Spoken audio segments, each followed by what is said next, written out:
Put the thing down. Look up. You're missing stuff. What is the long-term effect of too much information? We don't know, but we're finding out. Focus on becoming a better you. A better you that is not distracted by unnecessary things. You gotta cut off the cell phone. You gotta, no TV. There were those of you who were watching the game last night. You really didn't have no business watching these boys win a national title, going to the NBA, making millions. You didn't have no business watching them because you're not where you need to be. One that is determined to succeed and not scroll. That is determined to prosper and not post. To grow all day and not game all day. Stop wasting time on your cell phone. And when you get to the point where all you want to do is be successful, as bad as you want to breathe, then you'll be successful.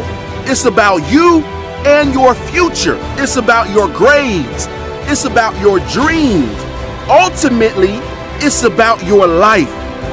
The time you spend on your cell phone could be used for your success. The time you could be using to be successful, you're using it on the cell. And the cell phone is not bringing you nothing but a bill. Is your life more important than that app, than that game, that post? I need cell phones off. Listen to me. Some of you gonna be broke for the rest of your life because of that little thing on the side. You're gonna be broke for the rest of your life because of a little cell phone. We're so plugged into our cell phones that we become blind to the world around us. And somebody has told you you couldn't live without it. We can't take our eyes off the screen long enough to see the beauty of the world around us. It don't matter whose fault it is that something is broken if it's your responsibility to fix it. For example, it's not somebody's fault if their father was an abusive alcoholic, but it's for damn sure their responsibility to figure out how they're going to deal with those traumas and try to make a life out of it. It's not your fault if your partner cheated and ruined your marriage, but it is for damn sure your responsibility to figure out how to take that pain and how to overcome that and build a happy life for yourself.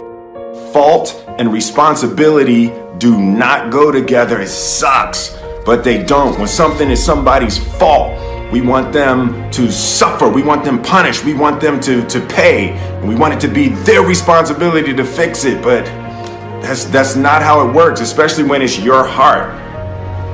Your heart, your life, your happiness is your responsibility and your responsibility alone. As long as we're pointing the finger and stuck in whose fault something is, we're jammed and trapped into victim mode. When you're in victim mode, you are stuck in suffering. The road to power is in taking responsibility. Your heart, your life, your happiness is your responsibility and your responsibility alone. You can make a person smile, you can make a person feel good, you can make a person laugh, but whether or not a person is happy is deeply and totally and utterly out of your control. The prerequisite for spending time with any person is that they nourish and inspire you. They feed your flame. Look at your last 5 text messages. Are those people feeding your flames or dousing your fire? Put your phone down for just a second and look around. Look to the people around you. Are those people throwing logs on your fire or are they pissing on it?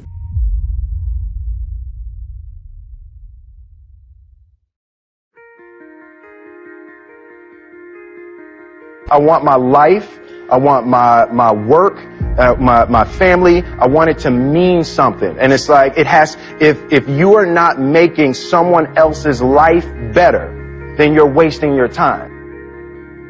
The separation of talent and skill is one of the greatest misunderstood concepts for people who are trying to excel, who have dreams that want to do things. Talent you have naturally. Skill is only developed by hours and hours and hours of beating on your craft. You don't try to build a wall. You don't set out to build a wall. You don't say, I'm going to build the biggest, baddest, greatest wall that's ever been built. You don't start there. You say, I'm going to lay this brick as perfectly as a brick can be laid. There will not be one brick on the face of the earth that's going to be laid better than this brick that I'm going to lay in this next 10 minutes. And you do that every single day. And soon you have a wall. And soon you have a wall. And I think psychologically, the advantage that gives me over a lot of people that I have been in competition with in different situations is it's difficult to take the first step when you look how big the task is.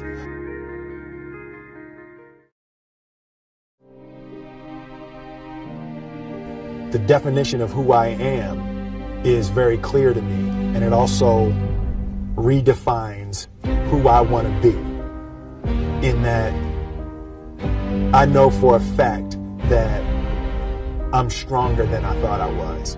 You know, you can't help but ask yourself the question, what would I do if I was in Muhammad Ali's shoes? I'm motivated by fear. I hate being scared to do something. And I think what developed in my early days was the attitude that I started attacking things that I was scared of. Why were you scared in your bed the night before? What do you need that fear for? Just don't go. Why are you scared in your bed 16 hours before you jump? Why are you scared in the car? Why could you not enjoy breakfast? Fear is fear of what? You're nowhere even near the airplane. Everything up to the stepping out, there's actually no reason to be scared. It only just ruins your day. You don't have to jump. And then in that moment, all of a sudden, where you should be terrified is the most blissful experience of your life. And God placed the best things in life on the other side of terror.